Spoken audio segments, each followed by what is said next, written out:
প্রিয় সাথী ও বন্ধুগণ, আমি হোসেন গাজী দেশ বাঁচাও সামাজিক কমিটির পশ্চিমবঙ্গের রাজ্য সম্পাদক এবং সিপিডিআর ইন্ডিয়া হিউম্যান রাজ্যের কোঅর্ডিনেটর হিসাবে একজন সচেতন নাগরিক হিসাবে বাংলার প্রত্যেকটা জাতি ধর্ম বর্ণ নির্বিশেষে সমস্ত সুবুদ্ধি সম্পন্ন মানুষের কাছে একটা বড় চ্যালেঞ্জ ও বড় বিপদ ভয় ও বিপদ থেকে উদ্ধার হওয়ার জন্য আমি বিনীত সঙ্গে আবেদন রাখছি। আপনারা জানেন যে রাজ্যে প্রায় ৬০ লক্ষ মানুষের নাগরিক অধিকার কেড়ে নিতে চাইছে রাজ্যের নির্বাচন কমিশনার। অর্থাৎ যে বাঙালিরা, যে বাংলার মানুষেরা যাদের ভোট দেবেন, যাদের ভোটেতে সরকার তৈরি হবে, যাদের ভোটেতে জনপ্রতিনিধি তৈরি হবে, সেই মানুষদের জোর পূর্বে গায়ের জোরে চক্রান্তমূলকভাবে তাদের ভোট অধিকার কেড়ে নিয়েছে আচমকাভাবে, বিচারধীন। তারপরে নির্বাচন কমিশনের কাছে বিভিন্ন রাজনৈতিক দল, বিভিন্ন গণসংগঠন, বিভিন্ন সামাজিক সংগঠন ঐক্যবদ্ধভাবে বারবার ডেপুটেশন দিয়ে বলা হয়েছে।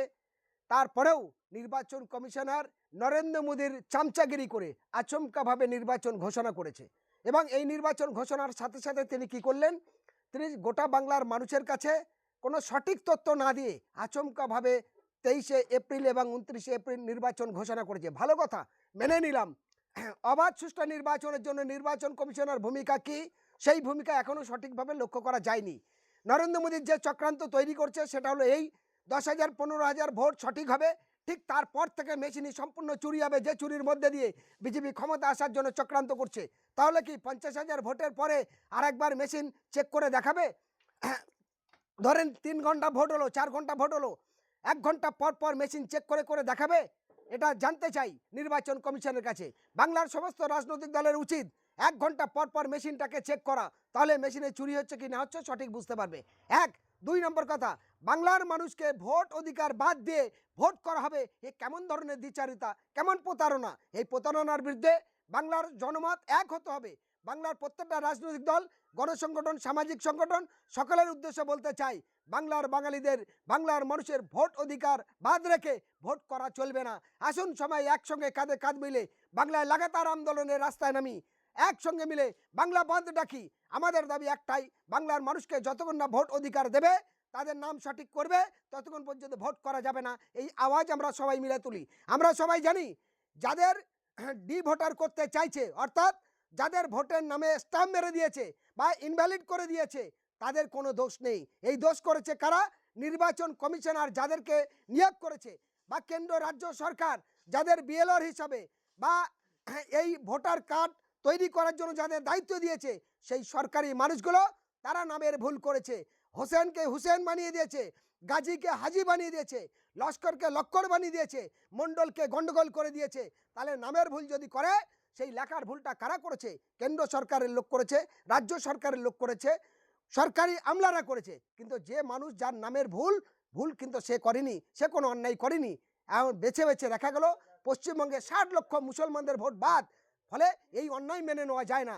তাই আমি করজোরে বাংলার প্রত্যেকটা সুবুদ্ধি সম্পন্ন মানুষের কাছে বলতে চাই, বাংলায় যারা বলে আমরা মানবিক, আমরা বুদ্ধিজীবী, আমরা শিল্পপতি, আমরা শিক্ষক, আমরা মাস্টার, আমরা উকিল, আমরা মানবাধিকার সংগঠন, সামাজিক সংগঠন, আমরা ডাক্তার, সকলের কাছে বিনয়ের সঙ্গে আবেদন রেখে বলতে চাই, ভগবান আল্লাহ ঈশ্বরগড় বলছে, হে মানুষ তুমি পৃথিবীর সর্বশ্রেষ্ঠ, তাহলে কিসের শ্রেষ্ঠ আমি জানতে চাই। তাই বাংলার মানুষের কাছে করজোরে আবেদন রাখতে চাই, অপদার্থ নরেন্দ্র মোদীর বিরুদ্ধে, অপদার্থ নির্বাচন কমিশনের বিরুদ্ধে ঐক্যবদ্ধভাবে লাগাতারভাবে আমরা আন্দোলন করে একটাই কথা বলি, যতক্ষণ পর্যন্ত আমাদের নির্বাচনী অধিকার দায়িত্ব না দেবে, অর্থাৎ আমরা যতক্ষণ না ভোট অধিকার পাবো, ততক্ষণ পর্যন্ত রাজ্যে ভোট হবে না।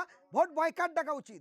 সবাই মিলে একসঙ্গে যদি কাঁধে কাঁধ মিলে আমরা ভোট বয়কট ডাকি, সারা রাজ্যে জুড়ে বিভিন্ন জেলায়, বিভিন্ন ব্লকে, বিভিন্ন অঞ্চলে, বিভিন্ন গ্রামে যদি আমরা ভোট বয়কটের পোস্টার লাগাতে পারি, লাগাতারভাবে এই লড়াই আন্দোলন করতে পারি, ভিডিও অভিযান করতে পারি, প্রত্যেকটা ভিডিও ধরে ধরে, প্রত্যেকটা এসডিও ধরে ধরে আমরা যদি ধর্নায় বসি, তাহলে নির্বাচন কমিশন আমাদের দাবি মানতে বাধ্য এবং কেন্দ্র সরকার, রাজ্য সরকার আমাদের দাবি মানতে বাধ্য।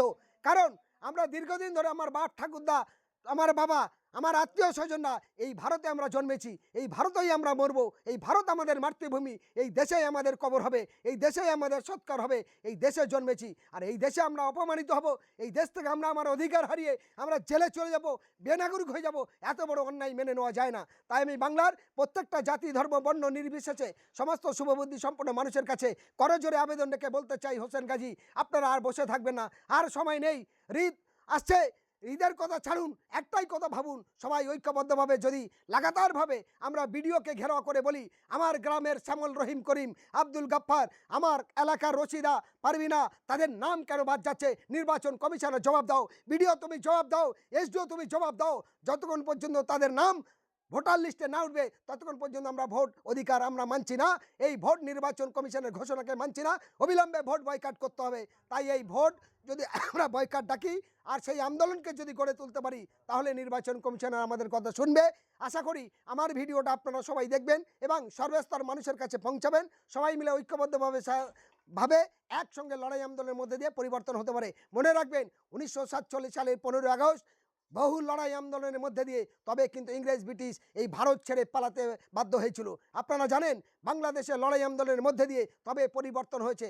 সারা পৃথিবী জুড়ে লড়াই আন্দোলন ছাড়া বিকল্প কোনো রাস্তা নেই। তাই আমি বাংলার প্রত্যেকটা রাজনৈতিক দলের নেতৃত্ব সহ সমস্ত সুবুদ্ধি সম্পন্ন মানুষের কাছে আবেদন রাখতে চাই, বাংলার মানুষের গণতান্ত্রিক অধিকার কেড়ে নেবে, বাংলার মানুষকে ভোটার করে আসামের মতো জেলে পাঠাবে, আর আমরা আঙুল চুষবো, আমরা গদির ব্যবহার করবো, আমরা ক্ষমতার দেখবো, এই জিনিসটা বড় অন্যায়। তাই আমি সকলের কাছে শেষবারের জন্য আবেদন রাখছি, আসুন সবাই কাঁধে কাঁধ মিলে সমস্ত ভিডিও সারা পশ্চিমবঙ্গে যতগুলো ভিডিও আছে, এসডিও আছে, লাগাতারভাবে আমরা এই আন্দোলনকে যদি গড়ে তুলতে পারি তাহলে আমরা বাংলার মানুষদের রক্ষা করতে পারবো। এই আবেদন বাংলার প্রত্যেকটা মানুষের কাছে রাখলাম আমি হোসেন গাজী, একজন সামাজিক মানুষ ও মানবাধিকার কর্মী হিসাবে।